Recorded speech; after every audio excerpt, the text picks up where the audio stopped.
Vamos a hablar un poco acerca del barro. La palabra de Dios habla mucho acerca del barro. Y nosotros como creyentes necesitamos entender lo que dice la Biblia. A veces nos ponemos a pensar, ¿verdad?, de lo que la Escritura dice acerca de nosotros mismos y qué somos delante del Señor. En Isaías 29:16 dice: vuestra subversión ciertamente será reputada como el barro del alfarero.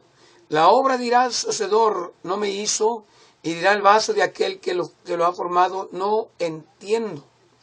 Luego en Isaías 45:9: ay del que pleitea con su hacedor, el tiesto con los tiestos de la tierra. Dirá el barro el que lo labra: ¿qué haces, oh tu obra? ¿No tiene manos?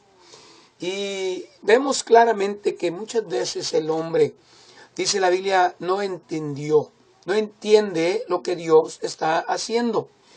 Y por eso, queridos amigos, tenemos que aprender a confiar en la mano poderosa del alfarero. Nosotros somos como el pueblo de Israel. Allá en Jeremías capítulo, parece que es el capítulo 12, donde Dios, en el capítulo 18, donde Dios manda a Jeremías a la casa del alfarero. Y allá le dice que el pueblo de Israel es como el barro en las manos del alfarero. Y nosotros, la primera cosa que yo creo que tenemos que aprender de ser barro es que no vamos a entender todo el tiempo todo lo que nos pasa en la vida. Siempre vivimos diciendo ¿por qué? ¿Y por qué? ¿Y por qué a mí? ¿Y por qué yo?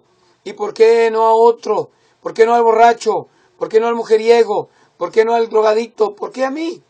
Y nosotros, dice la palabra de Dios, que tenemos un hacedor, alguien que nos está formando. Y la primera cosa que tenemos que entender, queridos amigos, es que muchas veces no vamos a entender lo que Dios está haciendo y cómo Dios nos va a formar, en qué manera. A veces Dios va a usar finanzas, a veces Dios va a usar hijos, a veces Dios va a usar un matrimonio, a veces Dios va a usar cosas para humillarnos, crear paciencia, crear amor, crear toda clase de cosas en nosotros y formarnos y darnos forma. Por eso, número 2, queridos amigos, no debemos de pelear con Dios.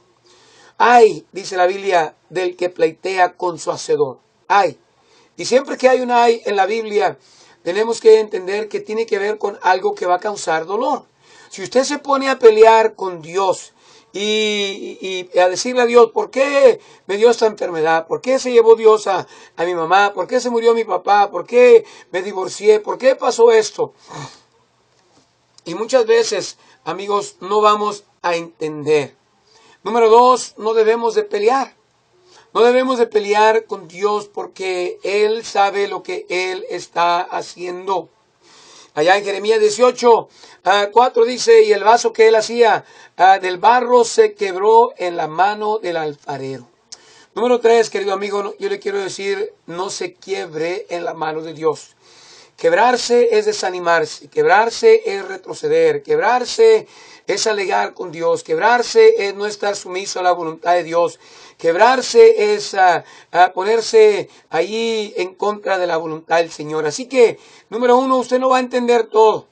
Número 2, usted no debe de pelear con el hacedor, porque Dios sabe lo que Él está haciendo. Él siempre sabe lo que Él está haciendo. Él es omnisciente. Él sabe todo. Él sabe el futuro. Él sabe la fuerza, la sabiduría que usted va a necesitar para el día de mañana. Y ahora Dios lo está preparando para el futuro. Dice la Biblia que el barro se quebró y tornó él e hízolo otra vez según el alfarero pareció mejor hacerlo. Número 4, quiero decir